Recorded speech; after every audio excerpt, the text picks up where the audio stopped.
Glorificado e exaltado seja o nome do nosso Senhor e Salvador Jesus Cristo, aquele que vive e reina para todo sempre, o que foi morto e com seu sangue comprou para Deus homens de todas as raças, línguas, tribos e nações, e para o nosso Deus ele nos fez reis e sacerdotes para reinarmos sobre a terra.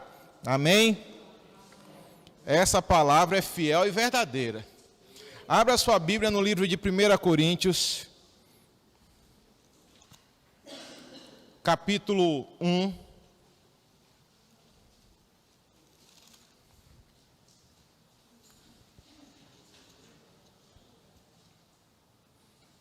Primeira Coríntios 1.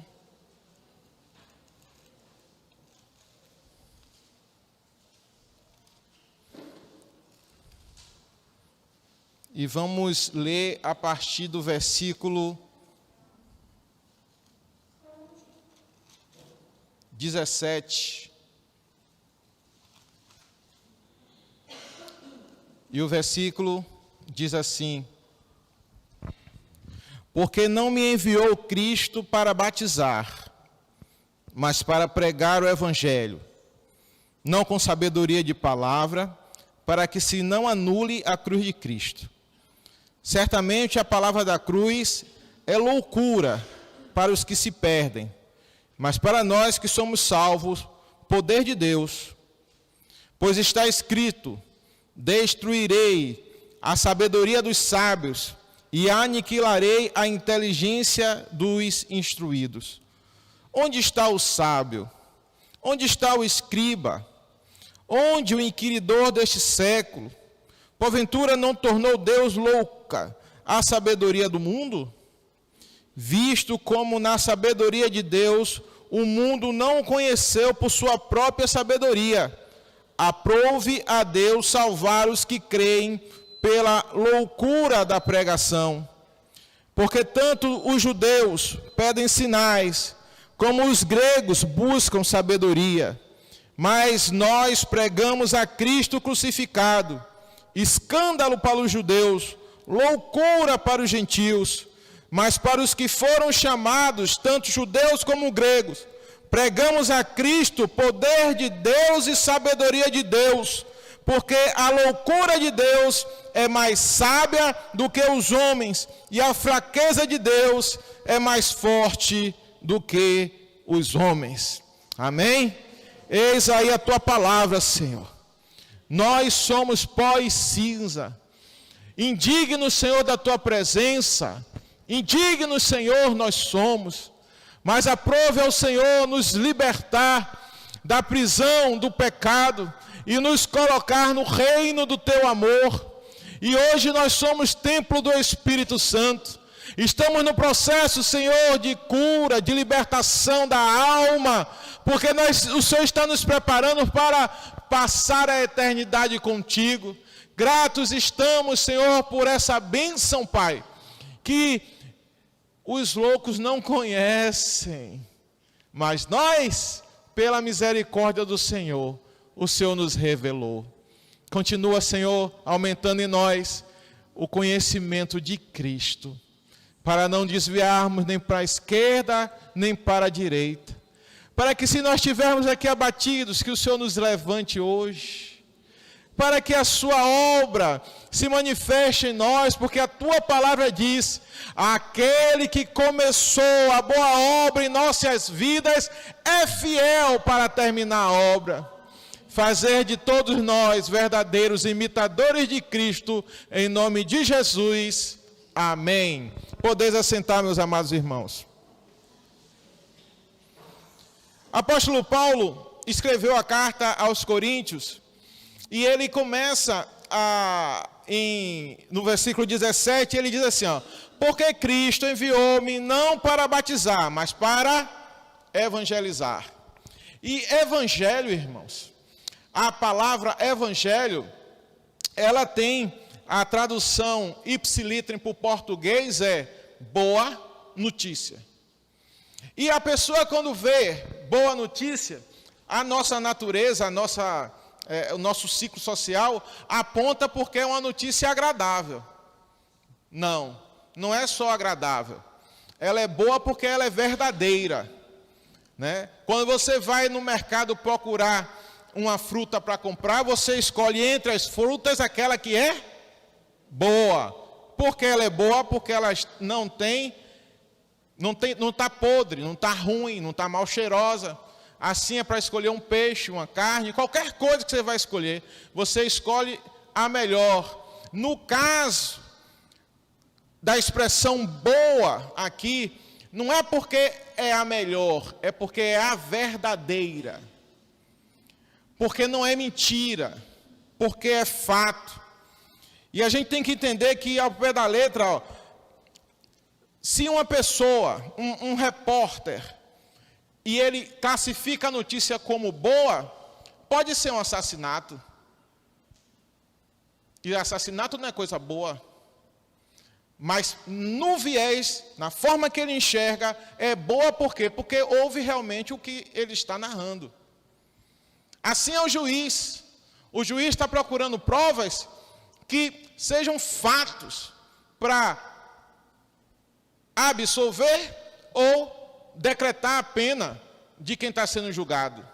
Então, ele não está procurando a notícia que é agradável de ver, de ouvir e de saber. Ele está procurando a notícia verdadeira. E o Evangelho é a notícia verdadeira. Apesar de todo o mundo criar diversas religiões. Me lembro eu quando eu tinha pouco tempo de vida, 10 anos, 8 anos, e que alguém falava sobre religião, um professor, uma diretora de colégio. Era comum eles dizerem para a gente: todos os caminhos levam a Deus. Eles estavam mentindo. Não era o Evangelho. Não era a boa notícia. Porque só existe um caminho, que é Jesus Cristo. Não existe outro caminho. Só Jesus Cristo salva. Só Jesus Cristo salva. Só Jesus Cristo nos leva ao Pai. Interessante que tem tanta religião parecida, né? É tanta coisa parecida, com ar de bondade, com ar de religiosidade, mas só uma é verdadeira, e essa verdadeira é Jesus. Eu estava meditando um pouco hoje sobre santidade, e santidade nada mais, nada menos é do que ser igual a Cristo. Ele é o único que foi aceito como sacrifício vivo por não ter pecado em si mesmo. Ao pé da letra, a palavra santidade quer dizer serviço ao Senhor, separado para servir a Deus. Como nós vamos servir ao Senhor se nós não buscarmos a santidade que se revela para a sociedade em Cristo? Não tem como servir. Precisamos consertar nossas vidas para fazer o melhor, que Cristo, Ele nos cobra isso. E a cobrança de Cristo, ela não é igual à cobrança de um sargento no quartel. Ela não é igual à cobrança da polícia. A cobrança de Cristo é constrangedora. Ele diz assim: aprenda de mim. Olhe para mim que você vai ser salvo.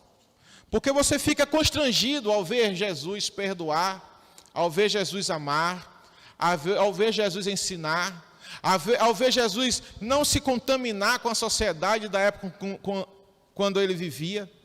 Ao ver Jesus eterno hoje se manifestando na igreja. Acabamos de falar sobre cura, mas mais do que cura de uma enfermidade no corpo, é a cura da alma, é a esperança de vida eterna, é o se desvincular das mentiras do mundo e saber que em Cristo você vai ser eterno.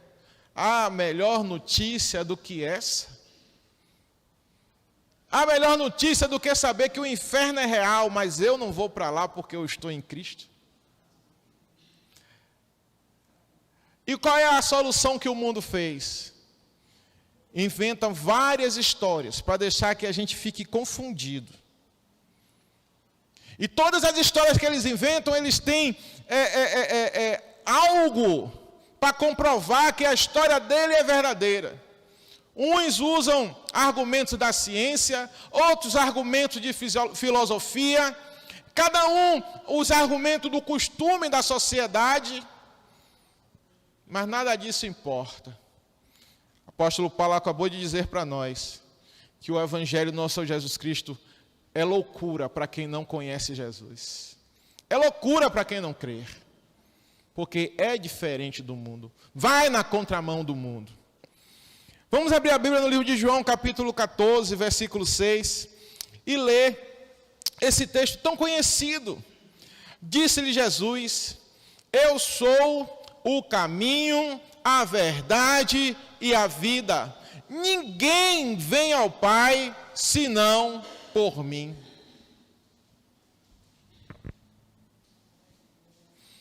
Tem escape?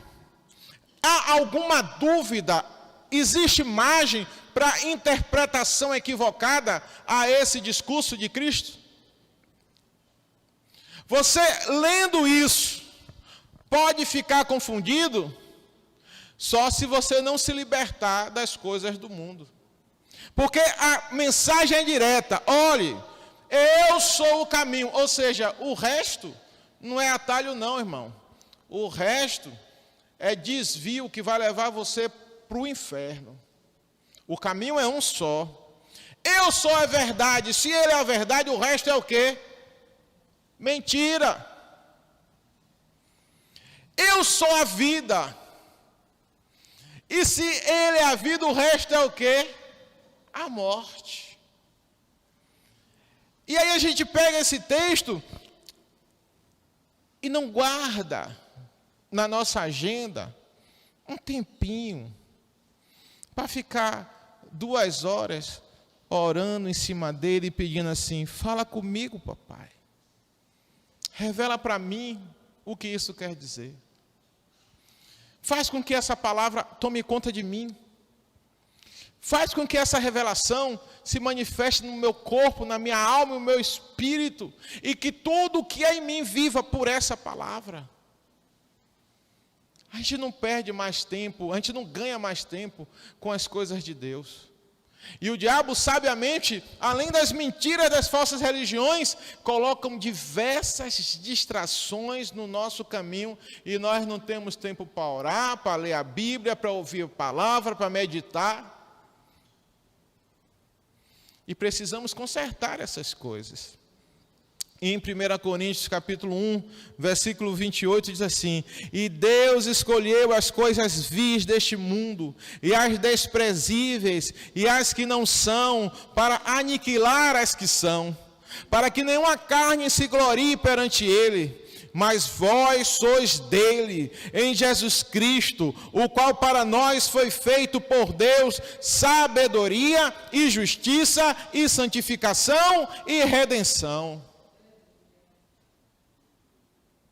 Em Cristo nós, que iríamos para o inferno, somos feitos sabedoria, fomos feitos justiça, somos feitos santificação, somos feitos redenção.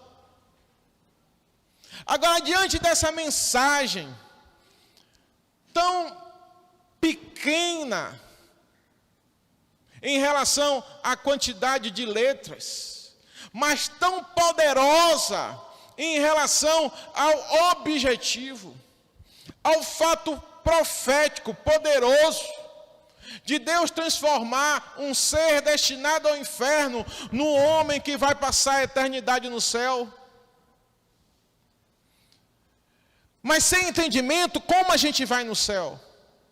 Sem olhar o mapa e, baseado no mapa, se livrar dos atalhos, se livrar das ciladas de Satanás, se livrar dos abismos e passar a andar no caminho correto para ter o bom destino. Irmãos, 1 Coríntios 15, 10 está escrito assim: mas pela graça de Deus sou o que sou, E a sua graça para comigo não foi vã. Antes trabalhei muito mais do que todos eles. Todavia, não eu, mas a graça de Deus que está comigo. Então, ou seja, eu, ou sejam eles, assim pregamos e assim haveis crido. Ora, se prega que Cristo ressuscitou dos mortos, como dizem alguns de entre vós que não há ressurreição de mortos?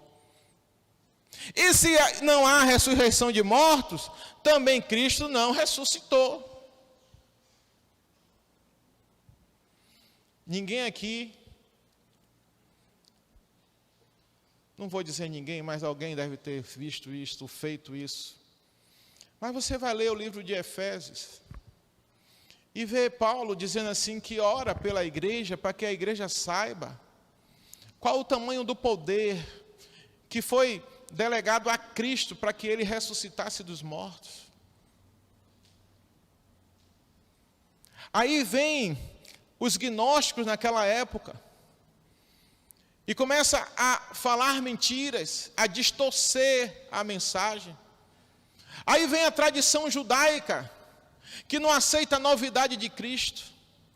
Aí vem as diversas religiões de diversos povos e nações, onde cada um tem seu Deus, tem seu ídolo, tem seu costume, tem seu rito. Mas nenhum deles tem Jesus. Nenhum deles tem um homem que não pecou. Nenhum deles tem um santo que não pecou. Nenhum deles ressuscitou. E nós temos aquele que venceu a morte e o inferno, e que voltou em carne e osso, e se manifestou aos homens, dizendo: se me seguir, vai ressuscitar também. E se você não acreditar, e se você não aceitar, o normal é você dizer que é loucura. A história, irmã, ela trabalha. Não é para provar que Cristo é verdade. É para provar que a Bíblia é uma mentira. Milhões e milhões são gastos anualmente. Institutos de arqueologia e de ciência estão sendo pagos para provar que a Bíblia é mentirosa. E teses, e mestrados, e doutorados, e os homens que se dizem inteligentes, os líderes pensantes das grandes faculdades. E quando Deus quer, pega um deles assim e diz assim: só para você eu vou me revelar. E toda aquela sociedade que tinha aquele homem como inimigo do Evangelho, vê um homem transformado, assim como foi Paulo, que saía por aí matando todo mundo que era crente. E Jesus um dia se revelou para Paulo, e Paulo se converteu. Quem dera hoje Jesus se revele para você.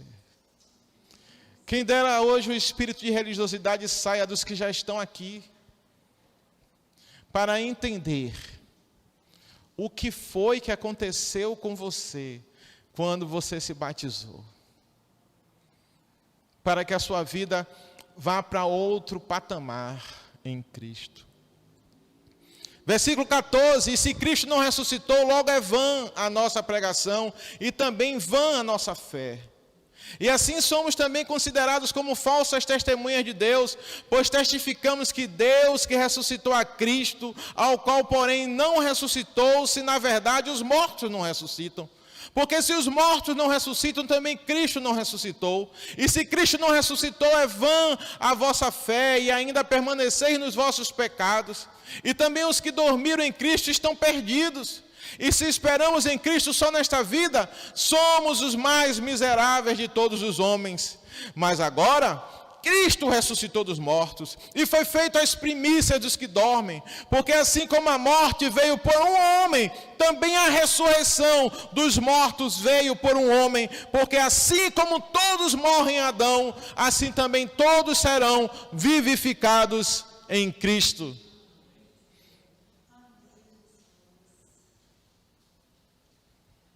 E quantas vezes o inimigo hoje lhe disse que isso era mentira? Desviando você do caminho, tentando desviar você do caminho. E quantas setas de Satanás para roubar a sua fé, para destruir a sua fé. Irmãos, estamos em guerra. Só que a palavra de Deus é escudo e broquel. A palavra de Deus é quem nos protege, é quem nos livra do nosso inimigo. E o maior inimigo que nós temos não é Satanás. Somos nós mesmos. O foco do inimigo das nossas almas é tirar a gente, desmanchar da nossa mente a mensagem da cruz. Que Deus encarnou e morreu e salvou o que estava perdido em Cristo Jesus. Quem é o pai da mentira? Quem é que traz os falsos testemunhos para que a gente fique vacilando? Nós precisamos consertar a nossa vida e ter uma vida de fé e esperança em Cristo. E entender que ter fé e esperança em Cristo não está vinculado a bens materiais. Irmãos, não está vinculado nem à cura do nosso corpo, visto que Jó suportou a enfermidade sem negar a Deus. Visto que milhares e milhares de cristãos foram levados ao sacrifício, a morrer comido por leão, a ser cerrado ao meio, a ser queimado em crucifixos na beira das estradas. Mas aqueles que perseveraram até o fim, receberam a coroa da vida. Aquele que perseveraram até o fim, foram feitos, aleluia, colunas no templo de Deus. E nós estamos querendo um discurso que amasseie o nosso ego, massageie o nosso ego, um discurso que nos agrade. A corrupção da nossa alma é que faz essas coisas. Precisamos voltar a ter fé em Cristo. Precisamos voltar a estudar Jesus, para que a mente de Cristo expulse a nossa mente mundana de nossos corações, da nossa cachola, da nossa cabeça, para que a gente não pense como um homem da terra, mas como um homem que está traçando o caminho para ir para o céu. Não podemos esquecer por que Jesus morreu. Não podemos esquecer que Jesus ressuscitou. Não podemos vir para a igreja para achar que eu vir para a igreja me habilitará a receber bênçãos materiais, a satisfazer as minhas vontades. Não podemos aceitar a pregação onde Cristo não é o centro, onde Cristo não é o ator principal, onde Cristo não é o Senhor, onde Cristo não é o único Salvador, onde Cristo não é o Criador de todas as coisas. A verdadeira pregação aponta para Jesus Cristo em todo o tempo, em todo o seu percurso. Jesus é o autor e consumador da fé. Acreditar é uma coisa, pensamento positivo é outra coisa. Jesus aponta para a eternidade. Jesus aponta para corpo glorificado. Jesus aponta a separação do mundo. 1 João 5,19 diz assim: estamos cientes de que somos de Deus e que o mundo inteiro jaz no maligno. Você sabe que o mundo inteiro morre em Satanás? E porque ainda tem um pé no mundo? E porque parte do seu ser ainda quer voltar para o Egito? João 8,44: vós tendes por pai ao diabo, e quereis satisfazer os desejos do vosso pai. Ele foi homicida desde o princípio, e não se firmou na verdade, porque não há verdade nele. Quando ele profere mentira, fala do que lhe é próprio, porque é mentiroso e pai da mentira. Toda vez que você satisfaz a sua carne, e naquele ato você está contrapondo a vontade de Deus escrita na Bíblia, você está rompendo a aliança.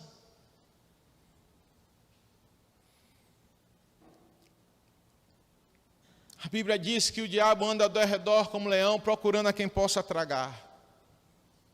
Mas também a mesma Bíblia, no mesmo texto, diz assim: sujeitai-vos, pois, a Deus, resisti ao diabo, e o diabo vai fugir de vós. Em Cristo, poderoso contra o diabo. Sem Cristo, você vai ser enganado. Irmãos, alguns pecados são ruins, mas a maioria deles são gostosos para a carne. Glutonaria, bebedice, sexo ilícito, tudo é gostoso para a carne. João 10. Jesus é o bom pastor e a porta de saída do mundo e a entrada no reino de Deus. Quando eu estava meditando hoje, eu li esse texto de uma forma diferente. É bom a gente parar e meditar no texto. Nunca diz assim: eu já li esse texto. Não, leia de novo. A palavra do Senhor se renova todos os dias. Todos os dias nela nós achamos uma revelação diferente. Não esqueça o texto literal, porque nós não podemos alterar o que está escrito, mas tem uma revelação. Irmãos, a Bíblia diz no Salmo que a palavra de Deus, Senhor, é como um cadinho de barro depurada no fogo 7 vezes. E o fogo é o Espírito do Senhor, é a essência do Senhor, o Espírito de sabedoria, o Espírito de temor, o Espírito de ciência. Cada Espírito, cada qualidade do Senhor é chamada de Espírito. E a palavra para sair do trono de glória e se manifestar aqui foi analisada por cada Espírito. E ela traz várias mensagens. Só não pode fugir do literal. O que está escrito, está escrito. Ninguém pode mudar. Na verdade, João 10:1. Na verdade vos digo que aquele que não entra pela porta do curral das ovelhas, mas sobe por outra parte, é ladrão e salteador. Aquele, porém, que entra pela porta é o pastor das ovelhas. A este, o porteiro abre, e os ovelhos ouvem a sua voz, e chama pelo nome as suas ovelhas, e as traz para fora. Se as ovelhas são tiradas do curral, e são levadas para fora, quer dizer que as ovelhas estão dentro do curral. No curral tem pasto, irmão. No curral tem ar livre, irmão. No curral tem liberdade para ir para onde quer, irmão. O curral é o mundo. Você acha que faz você acha que faz o que quer no mundo. Todas as suas iniciativas sem Jesus são espíritos de morte.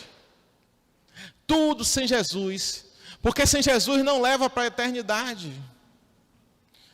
Como é difícil, eu estou falando aqui, parece que está difícil vocês entenderem. A eternidade só em Cristo, irmãos. Nós temos que nos enxertar em Cristo. Cristo é a cabeça do corpo, que é a igreja é o corpo de Cristo. Ou seja, sem Cristo nada podeis fazer. Vai morrer e vai acabar, vai para o inferno, mas em Cristo você ressuscita e vai para o céu, passar a eternidade na glória. E aí ele está dizendo que o curral que nos prende é o mundo. E Deus, Jesus, é a porta.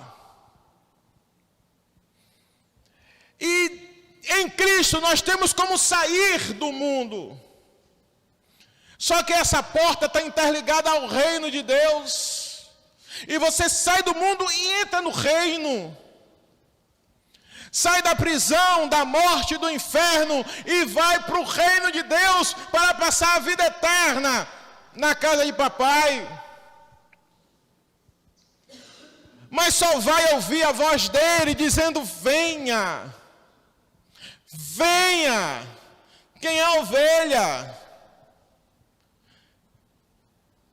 Porque muitos são chamados e poucos são os escolhidos. Muitos entram e saem. E quem é que sai? É aquele que não encontrou a verdade. Continua contaminado pelas diversas mensagens que o pai da mentira emite por aí. Nós temos em Cristo a verdade. A Bíblia diz no versículo 5 de João 10 que de modo nenhum seguirão o estranho, antes fugirão dele, porque não conhecem a voz dos estranhos. A prisão, o curral é o mundo, e um curral é feito de cerca. E você sabe o que é que cerca a gente, impedindo a gente sair do mundo e ir para o reino? A carne, o pecado, as vontades, a nossa cabeça teimosa, que não aceita a plenitude de Cristo. Ela é que nos prende no curral.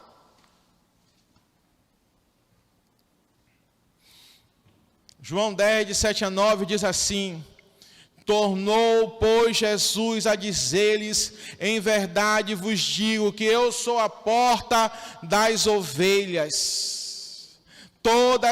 Todos quantos vierem antes de mim são ladrões e salteadores, mas as ovelhas não os ouvirão. Eu sou a porta, se alguém entrar por mim, salvar-se-á, e entrará, e sairá, e achará pastagens. Aí Davi gritou lá no passado: o Senhor é meu pastor, e nada me faltará. Deitar-me faz em verdes pastos, guia-me mansamente a águas tranquilas. Quantas coisas da Bíblia nós negligenciamos e perdemos as vantagens que provêm da obediência ao texto bíblico. João 6,51: eu sou o pão vivo que desceu do céu. Se alguém comer deste pão, viverá para sempre. E o pão que eu der é a minha carne, que eu darei pela vida do mundo. Amados irmãos, no curral, envolvido em vozes estranhas, costumes estranhos, contrários à vontade de Deus, vai para o inferno. Eternidade sofrendo no lago de fogo, que não foi feito para você, foi feito para Satanás e seus seguidores. Eu falei que o filho do diabo não obedece a Deus. faz as próprias vontades. Li o texto. Só tem uma forma de deixar de seguir o diabo. É passar a seguir Jesus. É perceber que o curral que nos prende no mundo é as vontades da nossa carne, alimentada pelos pecados. E que a porta que nos tira do mundo é Jesus. E é tão literal essa passagem que foi na cruz que Jesus Cristo recebeu uma espada que transpassou ele, abrindo uma porta na carne para a gente passar. Ele foi transpassado por nossas iniquidades. O castigo que nos traz a paz estava sobre ele, e nas suas pisaduras nós somos sarados. O texto se revela na própria Bíblia, nos mostrando a loucura do Evangelho. Eu não sou dono da verdade, mas eu leio a Bíblia e tenho um temor do Senhor para não inventar. Precisamos nos apegar nas revelações do texto. De Gênesis a Apocalipse é a mesma história. O mundo jaz no maligno de diversas formas ditas, mas também tem a porta que salva e dá eternidade às ovelhas, que é Jesus Cristo. Marcos 1,15, e dizendo: o tempo está cumprido, o reino de Deus está próximo, arrependei-vos e crede no Evangelho. Pode parecer loucura no início, irmão. Mas se o Espírito Santo te pegar aí, aleluia, pela fé em Cristo, você vem para Cristo, sai do mundo, entra no reino e vê um milagre na sua vida. Porque Deus amou o mundo de tal maneira que deu o seu Filho unigênito para que todo aquele que nele crê não pereça, mas tenha a vida eterna. João 10,11, eu sou o bom pastor dá a sua vida pelas ovelhas.